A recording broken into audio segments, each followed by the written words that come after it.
there don't appear to be any huge surprises in these memos. I've had a chance to speed read them, so I don't exclude the possibility that there's something I've missed.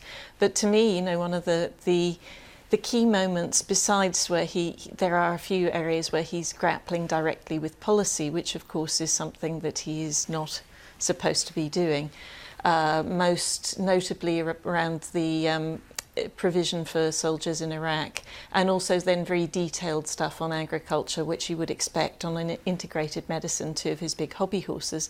My favourite moment is where he actually says, and I'll read it to you, there's a moment of high comedy.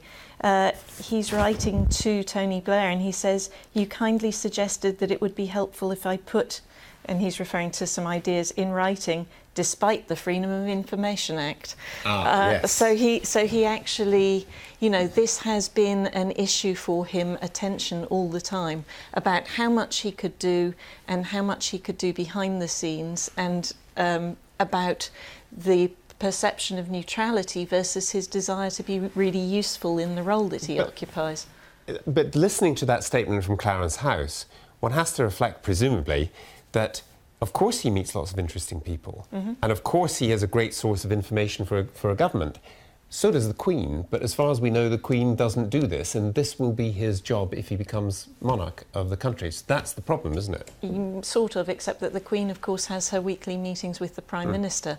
So the moment that Prince Charles ascends to the throne, if he outlives his mother, he'll be in a position of being able to bend the ear of the Prime Minister of the day on a weekly basis, and therefore... But not in writing? Well, not in writing, and in fact unminuted, and it's the one thing that almost never leaks, unless the Prime Minister leaks it. Which would be another kind of row. But do you think this will actually inhibit him? I mean, that rather wry reference to the Freedom of Information Act, he obviously wrote these things not intending them for publication. That's why his people fought against the publication. And it does change things, doesn't it, if you feel that anything you may do that's on paper will be published? Well, one thing is that the government's already making noises about closing down the option for this to come out in future, and they have in fact already the law has changed. The Guardian managed to get in a window to request these letters. That window has now been shut.